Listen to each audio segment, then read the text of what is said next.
we're walking around taking on things, feeling it in the body, and then not really knowing what to do with it to actually shed this stuff so that we can truly be present.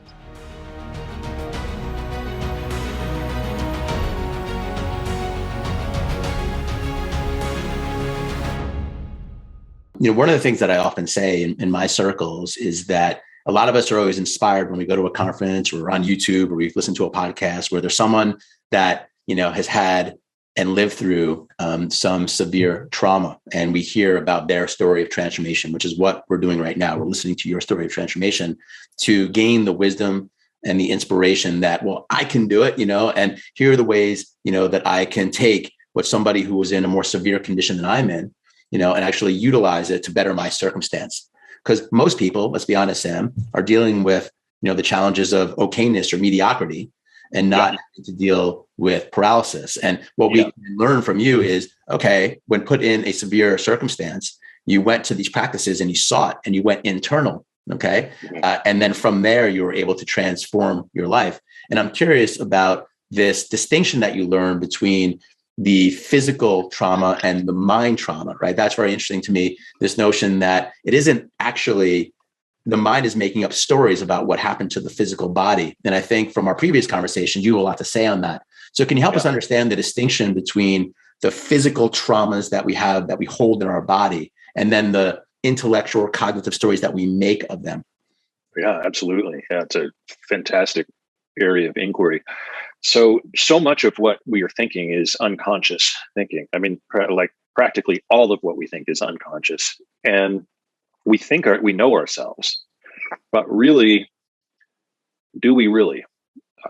I think that most people know themselves as what they are familiar with thinking. And their familiarity becomes confused with knowing who they actually are. Now, that doesn't mean that what you're familiar with has anything to do with who you really are. What you're familiar with is just what you're familiar with. You're familiar with your own cognitive bias. You're familiar with your own behavioral adaptations.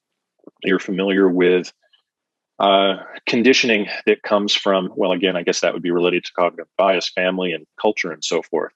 So we know ourselves through these lenses that are predefined by culture and family and that sort of thing. And we believe that is who we are. We believe it's our identity. If you're in Wisconsin, you believe that you're a Green Bay Packers fan, and there's no other way to live other than being a Green Bay Packers fan. So that becomes part of your identity. And we all do this in various different ways. And when we have anything happen to us that is occurring outside of us due to the circumstances of our lives, we don't choose that input. We don't choose that. If you want to look at it as like an input signal, like a conversation with someone could be considered an input signal.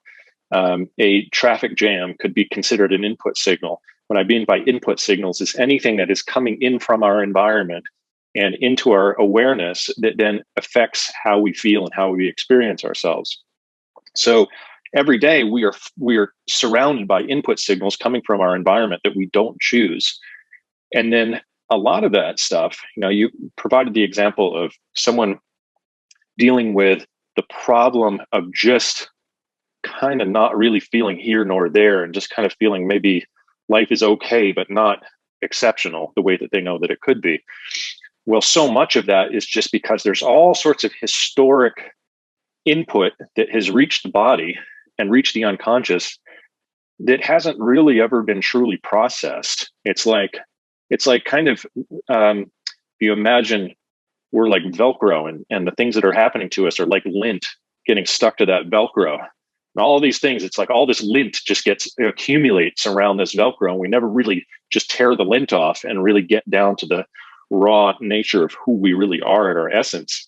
And so we're kind of walking around, our bodies walking around. It's interesting that I'm using the term walking around when I haven't walked in 22 years, but we're walking around taking on things, feeling it in the body, and then not really knowing what to do with it to actually shed this stuff so that we can truly be present and create a new future. And so we start to just expect on a subconscious level, we expect that the same basic things are going to happen and we're going to feel basically the same as we felt yesterday and the day before, tomorrow and the day after.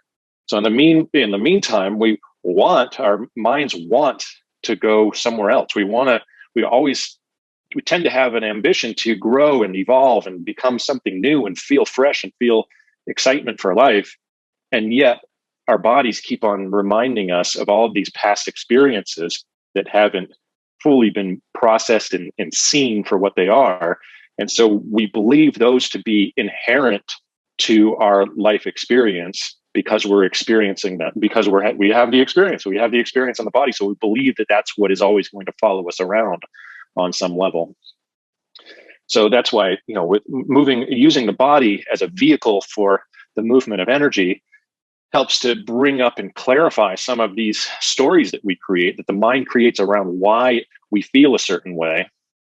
But why we feel a certain way is only when we think about why we feel. So we're looking for a logical answer to a sensation, why we feel a certain way. So instead, just go directly to the feeling. Don't even worry about the why.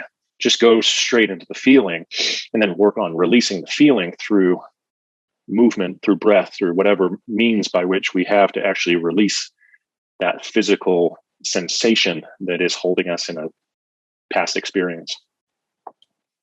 So for 22 years, you've been in the wheelchair, and you've been in this journey of growth and development and inner exploration. Do you feel as if you are healed, or how do you hold this notion of healing? Are we always in a healing cycle? Are we always in a position to get better? Do we ever reach a plateau where healing is almost like, okay, done, and now I'm ready to kind of look towards the future in a different form of way? How do you hold that? How do you hold this notion of healing ourselves? And how do you feel personally about it right now? That's a great question. What I've discovered for myself is the more healing for myself that I've done, the more capacity that I have to work on healing from a sort of a perspective that is greater than myself. So it's not about sort of healing all my shit. Now I'm done. And now I move on and I have this new vital sense of self that never goes anywhere.